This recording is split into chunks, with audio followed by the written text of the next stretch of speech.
Bonsoir à tous, bienvenue dans votre émission La Réunion Léla. Nous sommes toujours en campagne électorale, toujours pour les municipales. Cette fois-ci, on accueille un candidat de Saint-André, c'est politique.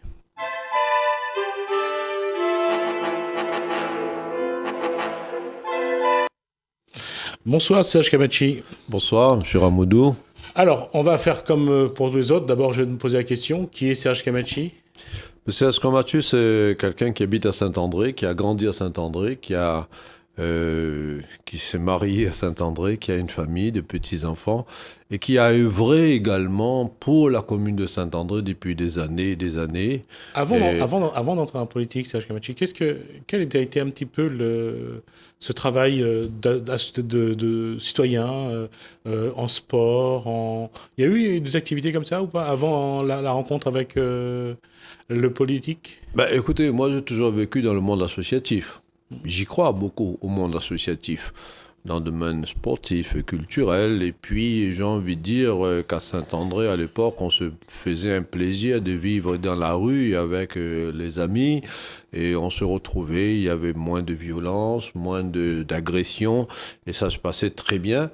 Jusqu'à ce que j'ai pris mon envol dans mon parcours professionnel et la politique est venue tout naturellement. Alors justement, la rencontre avec le politique, ça s'est passé comment ? Écoutez, c'est-à-dire que quand je démarrais dans la vie, j'étais d'abord animateur, éducateur sanitaire et social, ce qui fait que ça m'a permis de côtoyer la population de la région Est, puisque je me souviens à l'époque avec la RES, on a mené une grosse opération de la prévention justement contre le parasitose, parce que qui faisait des dégâts à la Réunion à ce moment-là, et ça m'a permis de rencontrer les familles sur le terrain. Ça m'a permis de mieux connaître l'arrondissement Est à travers les communes, à travers ses atouts, à travers ses richesses. Et puis je vais vous dire, comme je viens d'une famille, mon père était agriculteur, comme je viens d'une famille, je vais dire, modeste, ça m'a permis aussi de vivre avec la population, 24 sur 24. Donc à partir de ce moment-là, on retire quand même beaucoup de choses intéressantes. J'allais dire, la politique, ça a été le prolongement naturel de cet investissement ? Je pense que le parcours professionnel, mon parcours, mon milieu associatif, parcours professionnel, et puis la famille dans laquelle j'étais, tout ça a concouru justement à mon arrivée en politique. Le concours professionnel, là on parle de votre travail qui a précédé l'hôpital ou bien... C'est-à-dire qu'après avoir été animateur, éducateur sanitaire et social, je suis devenu infirmier, je fais mes études, comme tout le monde, je suis devenu infirmier et je fais 40 ans bloc opératoire. Donc il y a eu la vie professionnelle et la vie syndicale. C'est-à-dire que pour vous, c'est d'abord s'occuper des autres ? Je pense que c'est important. Je veux dire, on peut pas. Sinon, c'est l'égoïsme. Sinon, si on s'occupe de soi-même, c'est-à-dire dire, écoutez, je vais faire mes études, je vais avoir un emploi, et puis je m'enferme sur moi-même avec ma famille, c'est bien, c'est pas interdit. Mais c'est l'égoïsme. Mais quand on regarde qu'à La Réunion, un petit département, quand on regarde une commune, une petite commune, quand on regarde les gens avec qui on vit, je veux dire, la solidarité doit être quand même quelque chose de fort. Ce qui m'a permis également justement d'aller vers les autres. Quel est votre parcours politique ? Mon parcours politique, je veux dire à l'époque, quand on m'a découvert en 77, on m'a dit à l'époque, vous êtes dans les sociales, c'est bien, vous rencontrez les familles, c'est bien, vous menez une action sociale, c'est bien. Qu'est-ce que vous pensez de votre commune ? Moi, en 77, je disais, il y a beaucoup de choses à faire. La première des choses à faire, c'est un logement, parce que ça permettait aux familles de vivre en sécurité, dans la dignité, et puis de regarder l'avenir en confiance. En 77, on m'avait proposé de faire partie d'une liste municipale à Saint-André. Et mon père m'a dit non. Mon père m'a dit, tu viens d'arriver. Tu viens de faire tes études, tu démarres dans la vie sur le plan professionnel. Mets d'abord ta famille en sécurité. Après, tu vas s'occuper des autres. Je l'ai écouté. Et c'est en 81, après l'arrivée de Mitterrand, qui est président de la République, que je pris vraiment conscience de l'importance de faire de la politique, puisque je veux dire que finalement les choses allaient se précipiter, allaient changer. Et là, je me suis dit, j'y vais. parce que j'ai des choses à apporter. Et puis, j'avais aussi une expérience aussi. Entre 1981 et l'an 2020, les besoins de la population ont évolué sans doute. Comment? Aujourd'hui, avec le décalage, vous voyez qu'en 40 ans, qu'est-ce que la population a eu besoin et a encore besoin? Ben écoutez, aujourd'hui, d'ailleurs, c'est pour ça que justement, je suis candidat aux élections municipales en 2020, le 15-22 mars, avec mes amis, avec toute mon équipe. Parce que pendant 40 ans, 5 ans, je veux dire, après la départementalisation en 46, pendant 50, 60 ans, La Réunion a eu un développement considérable. On a eu des infrastructures hospitalières, routières, aéroportuaires. Il y a eu des lycées, des collèges, des routes, bon, beaucoup de choses, des logements, voilà, des immeubles. Aujourd'hui, mais la population était 300, 400, 500, 600 000 habitants. Aujourd'hui, nous sommes à 900 000 habitants. Ouais. D'accord? Ça veut dire que le besoin, nous sommes arrivés, c'est-à-dire, voilà, nous sommes arrivés au sommet du piton, comme si on était arrivé au piton de neige, et puis on est bloqué. On n'avance plus parce que le nombre de logements augmente, le nombre d'emplois augmente, les gens viennent de plus en plus habiter à La Réunion, ce qui veut dire que les besoins augmentent dans tous les domaines. Et là, il faut vraiment travailler à bras-le-corps pour pouvoir répondre à toutes ces demandes. Sinon, c'est l'explosion sociale. Le besoin de logement est conséquent à Saint-André? À Saint-André, je pense qu'aujourd'hui, nous sommes à 5-6 000 demandes de logement sur Saint-André pour 35 à 40 000 à La Réunion. C'est énorme. C'est énorme. C'est énorme, puisque si hier, par exemple, les jeunes attendaient 21 ans pour se marier, aujourd'hui, ils ont la majorité à 18 ans. Et vous voyez bien que les demandes aujourd'hui, mais pas forcément pour créer une famille, pas forcément. Vous savez, à un certain moment, les jeunes mariés ou pas mariés, ils ont besoin de retrouver la sécurité, l'intimité. Les demandes, il y en a beaucoup. Et puis, il faut savoir aussi qu'il y a une population qui vient de l'extérieur. Nous sommes dans la zone océan Indien. Nous sommes très, dans la zone océan Indien, nous sommes très appréciés. La Réunion, est un département très apprécié. Ça attire également les autres populations. Serge Kamachi, quelles sont les autres demandes de la population aujourd'hui? Mais écoutez, quand on regarde la situation aujourd'hui, quand on fait une analyse de la situation économique, sociale et politique à La Réunion, on va pas se casser la face, on va pas faire un catalogue de la redoute. D'ailleurs, nous avons pris le soin d'aller consulter la population pour leur demander, dites-nous, les yeux dans les yeux, quels sont vos besoins? Qu'est-ce que vous voulez faire? Qu'est-ce que vous attendez? Dites-nous. Allons causer. Les gens nous ont dit, nous, d'abord, on vote plus. Parce qu'on n'a plus confiance. Parce qu'on nous a promis beaucoup de choses. Et puis, nous les avons dit, c'est une erreur. Il faut aller voter parce que c'est un droit. Si vous ne le faites pas, les autres feront à votre place. Et quand les choses iront mal, vous allez payer les conséquences.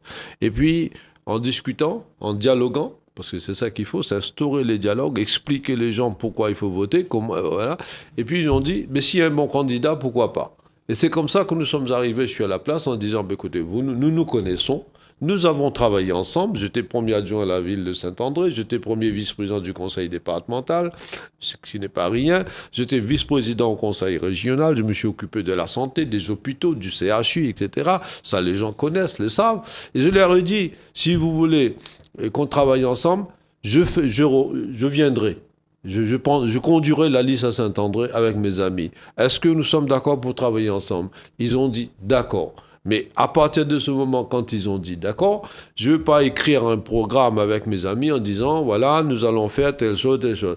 Nous avons pris le soin de les consulter, d'aller les rencontrer, de les faire parler. Qu'est-ce que les gens nous ont dit? 3 choses importantes que nous avons classées. Si vous permettez, c'est-à-dire quand on prend la pyramide, je ne sais pas si c'est par défaut professionnel, quand on prend la pyramide de Maslow, il y a plusieurs étapes. La première chose, les gens nous ont dit, un logement, un emploi, la dignité. Ce sont des demandes justifiées. C'est comme un enfant, après sa naissance, il a besoin de boire, de se nourrir, se vêtir, être en sécurité dans le bras de sa maman, de ses parents. Ce sont des demandes justifiées de la part, surtout d'un être humain, de la population. Deuxièmement, vous avez des gens qu'on appelle la classe moyenne, besoins secondaires, c'est-à-dire qu'ils ont la chance d'avoir un emploi, d'avoir un logement. Ils ne sont pas dans le cadre de besoins primaires. Ils sont là pour bénéficier de toutes les infrastructures qui concourent au développement, à l'épanouissement de leurs enfants, de leur famille, hein, installations sportives, culturelles, centres de formation, l'université, etc. Et puis il faut mettre aussi le moyen pour que justement, pour qu'on y atteigne justement ces infrastructures, moyens de transport. D'accord, il faudra peut-être pas prendre 1 heure pour aller à l'école des musiques. Si on arrive à rapprocher la distance, ce serait bien pour tout le monde, éviter la circulation, surtout quand on est dans l'Est. Donc, vous voyez, voilà, ça, c'est le besoin secondaire. Et puis, le besoin tertiaire, c'est des gens il y en a encore, il y en a à La Réunion, on ne peut pas dire le contraire. Je veux dire qu'ils ne sont pas dans les besoins, ils ne sont pas à la recherche d'un emploi, d'un logement, je veux dire, ils sont au-dessus. Qu'est-ce qu'ils recherchent? Je prends un ami que je connais bien, avec qui je discute assez souvent. Il me dit, Monsieur Kamatsu, Serge, j'ai pas besoin de la mairie, moi. J'ai besoin que le cadre de vie soit agréable. Je suis un administré de Saint-André, je suis un contribuable de Saint-André. Je veux que la circulation soit quand même bonne, éviter d'avoir des embouteillages. Si c'est à Saint-Denis, je comprends. Si c'est dans des grandes villes, dans des grandes agglomérations, je comprends. Mais une ville comme moyenne comme Saint-André, je veux dire, on ne doit pas prendre 1 heure pour traverser la ville. C'est inadmissible. Voilà. L'éclairage public, c'est important. L'embellissement de la ville. Quand on vient à Saint-André, il faut que la ville soit agréable, accueillante, où il fait bon de marcher dans la rue. La sécurité. C'est-à-dire qu'à partir de 18h, aujourd'hui, il faudrait prendre ses précautions pour ne pas circuler à la ville de Saint-André. Donc la sécurité est importante pour l'ensemble de la population. Vous voyez, quand on classe ces besoins primaires, secondaires, tertiaires, je veux dire, c'est pas les mêmes demandes pour tout le monde. Et si nous, les élus, demain, nous sommes capables justement de répondre étape par étape, besoin par besoin, nous aurons une lisibilité, nous aurons une visibilité et nous aurons une participation de la population, j'en suis sûr. Quels sont les principaux points de votre programme? Écoutez, moi aujourd'hui, si vous voulez, avec l'équipe, quand on travaille, il y a un point important. Qu'on le dise, mais franchement, j'ai entendu à travers les débats, à la télé, à la radio, des conférences de presse, on parle de la technologie, on parle de l'Ipitech, on parle de la technopole, on parle du port. Mais quand vous regardez la situation de la Réunion en profondeur, économique, sociale, politique, comment voulez-vous développer ces départements? Comment voulez-vous développer une ville quand vous avez 50% de la population qui vit sous le seuil de la pauvreté? Comment peut-on admettre ça? Et moi, je ne suis pas contre, notre équipe n'est pas contre que demain, on met, par exemple, un centre de formation de haut niveau, Ipitech, par exemple, mais ça fait 40 000 € sur 5 ans. Qui c'est qui le paye? Je ne sais pas.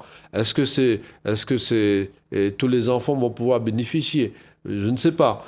Bon, demain, quand on parle, par exemple, d'un port qui va coûter 1 milliard, on dit au départ, ce n'est pas un port marchand. Ce n'est pas un port plaisance, c'est un port de substitution. C'est quoi un port de substitution? C'est un port de stockage de carburant. Pour qui? Pour quand? Dans 20 ans. Voilà. Donc, je veux dire, on peut imaginer d'avoir de grands projets. On peut imaginer de faire rêver. Le rêve est gratuit. Mais nous voulons être beaucoup plus réalistes. C'est réduire la fracture sociale entre ceux qui ont la possibilité de vivre, de se développer, qui sont dans une situation aisée, par rapport d'autres qui souffrent tous les jours pour un logement, pour un emploi, pour une formation, qui bénéficient de le RSA. Hein, c'est un revenu de substitution, mais ce n'est pas un revenu de salaire, et que si nous essayons pas de réduire cette fracture sociale, qu'on le veuille ou non, je le dis, les yeux dans les yeux à ceux qui nous écoutent, à ceux qui m'écoutent aujourd'hui, si nous faisons pas ce travail social, sur le plan humain, sur le plan social, réduire la fracture sociale, qu'on le veuille ou non, il y aura des explosions à La Réunion et ce serait regrettable. C'est maintenant qu'il faut agir et c'est pas demain il sera trop tard. Alors, je vous repose ma question. Est-ce qu'il y a des points particuliers dans votre projet qui va justement répondre ce que vous venez de dire, c'est-à-dire qui va vraiment toucher la population? Je vais vous donner un exemple, Monsieur Ramoudou. D'ailleurs, c'est peut-être l'occasion aussi de parler de ce que j'avais fait. Moi, avant de quitter la mairie de Saint-André, j'avais mis en place une politique en faveur des personnes âgées. C'est-à-dire que on avait créé l'office municipal du troisième âge.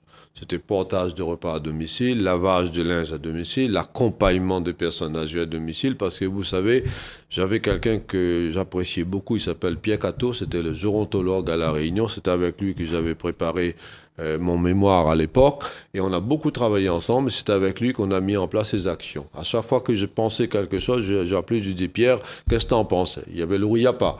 On a mis en place toutes ces actions en faveur des personnes âgées. On avait créé 23 clubs de troisième âge.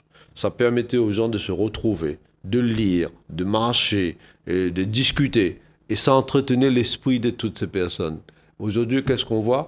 On dit maintien de personnes âgées à domicile, sans accompagnement, sans coordination. Et souvent, les gens, justement, vivent dans une tristesse. Et c'est pas ça qu'on veut pour la Réunion. Moi, je voudrais que, par exemple, quand on s'occupe d'une personne âgée, qu'il y ait une coordination, mais vraiment solide, vraiment active sur le terrain. Ne pas prendre une aide ménagère qui vient de Saint-Denis pour travailler 2 heures auprès d'une personne âgée à Saint-André. D'accord? Et si la personne fait un malaise, et si la personne ne peut pas se déplacer pour avoir ses médicaments, s'il y a une coupure d'électricité, une coupure d'eau, la personne appelle qui? Et dans ce domaine, nous mettrons en place ce qu'on appelle un système d'alarme, soit avec un pendentif, soit avec un bracelet, pour que la personne, dès qu'elle se sente pas bien, qu'elle puisse appuyer sur un bouton et relier à un système de contrôle, on peut intervenir assez rapidement. Ça, c'est le premier exemple. Deuxième exemple, je prends le logement. Aujourd'hui, quand vous déposez une demande de logement, que vous êtes marié ou pas, que vous êtes seul ou pas, la première chose qu'on vous demande, c'est la caution. Mais vous ne travaillez pas. Comment voulez-vous payer 2 mois de caution plus 1 mois de loyer? Ça fait 3 mois. D'accord? Ça veut dire que le logement, vous allez voir le logement passer sous vos yeux, mais jamais vous allez pouvoir rentrer dedans. Mais c'est pas la dignité, c'est pas la sécurité, c'est pas ça qu'il faut faire. Je connais bien le problème de logement pour avoir piloté les assises au département quand j'étais en 2004, les assises de logement, premières assises de logement en 2004 au conseil général à l'époque, maintenant on dit des conseils départementaux, et nous avons dit en ce moment-là, nous allons mettre en place de dispositifs qui pourraient permettre justement d'aider ces familles-là momentanément. Qu'est-ce que je propose? Qu'est-ce que nous proposons sur Saint-André? Vous faites une demande de logement aux bailleurs sociaux, qu'ils soient n'importe quel bailleur, CDR, HLMR, CEMADER, CEMAC et autres, peu importe. Nous disons, il y a un travail qui est fait individuellement avec l'intéressé. On dit, monsieur, on va cautionner votre demande de logement. Le temps de mettre en place l'aide de logement. Parce que si vous avez un logement, vous ne travaillez pas, vous bénéficiez de l'aide de logement. Deuxièmement, le temps qu'on vous aide à avoir un travail à mi-temps, peu importe, on va l'aider dans le cadre de l'insertion, de la réinsertion, de lui trouver un travail dans l'environnement. On fera ce qu'il faut. C'est-à-dire que la personne, il va pouvoir rentrer dans son logement. Au bout de 2 mois, 3 mois, 4 mois, il va rembourser progressivement ce qu'on lui a apporté.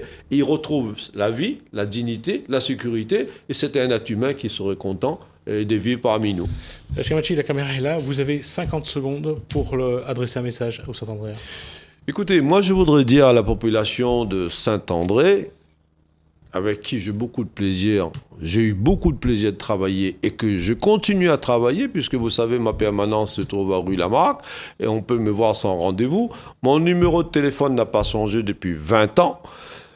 Je voudrais vous dire que le 15 et le 22 mars, vous serez amené à choisir une équipe municipale, à élire un maire, à voter pour les conseillers communautaires, c'est la CIRES, et bientôt qui va prendre la responsabilité de la gestion de l'eau potable à Saint-André. Je voudrais vous dire les yeux dans les yeux. Vous me connaissez. vous connaissez la capacité, vous connaissez mon dynamisme, vous connaissez mon expérience puisque nous avons travaillé pendant très longtemps ensemble. Le 15 et le 22 mars, je compte sur vous. Donnez-nous la possibilité, avec mon équipe, d'y arriver à la mairie. Vous verrez que je reprendrai mon bâton de pèlerin et que la mairie sera votre mairie et que j'aurai un seul mandat, c'est vous servir et non se servir. Merci Serge Kamachi. Merci. On va passer, nous, à un autre candidat juste après. On va d'abord regarder un reportage sur la fête des lanternes qui a eu à Saint-André, le Kosaïdi. On se retrouve juste après.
Saint-Joseph-la-Ville vous convie au spectacle Les Contes du Vendredi, Histoires animaux dans une boîte couleur le 21 février de 18h à 20h à la Maison Potus de Carrosse.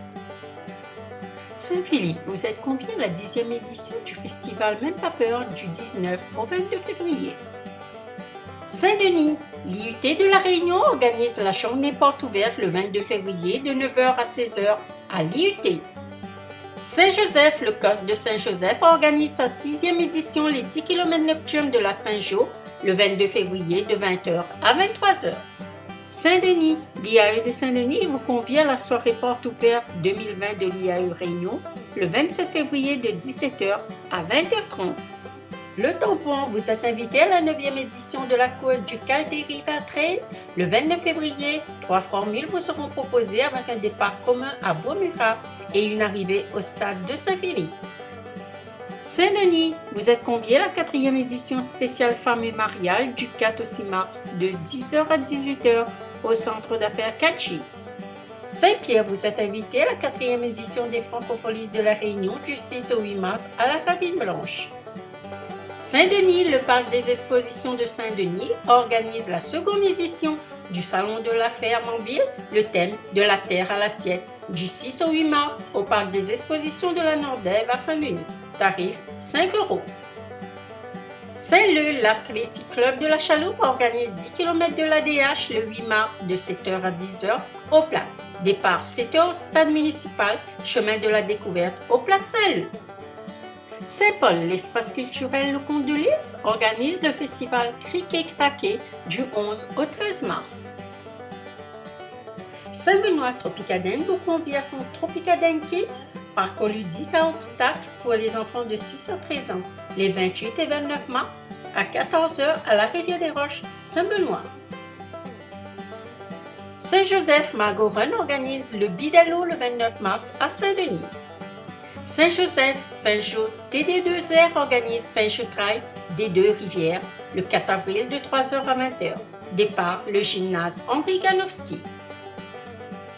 Saint-André Miss Tamil Réunion organise la finale Miss Tamil Réunion 2020 le 11 avril à la Saléance de Saint-André. Plus de renseignements au 06 93 496 469. Saint-Denis, vous êtes conviés à la 32e édition du Salon de la Maison du 1er au 10 mai de 10h à 19h au Parc des Expositions de la Nordève à Saint-Denis. Saint-Pierre R3R organise sa 3e édition de manifestation Caisse à savon course la MOP le 3 mai de 9h à 19h. Saint-Paul, le Trail Run de Passion organise le Trail Charrette le 17 mai à Saint-Paul. Saint-Pierre, vous êtes conviés à la 17e édition du Sakifo Music Festival du 29 au 31 mai à la Ravine Blanche, Saint-Pierre. Saint-Denis, vous êtes conviés au Salon des Seigneurs Réunion du 12 au 14 juin de 9h à 18h au Parc des Expositions. Salazie, vous êtes conviés à la fête du chouchou du 12 au 14 juin sur le champ de foire de Helbourg. Saint-Paul, la Team Léla organise sa 4e édition de course La Boucle Parapente le 23 août de 6h à 12h30. Saint-Leu, l'Athletic Club de la Chaloupe vous convie à la course des artichauts le 15 novembre de 7h à 20h. Lieu de départ et d'arrivée, stade municipal du Plat de Saint-Leu.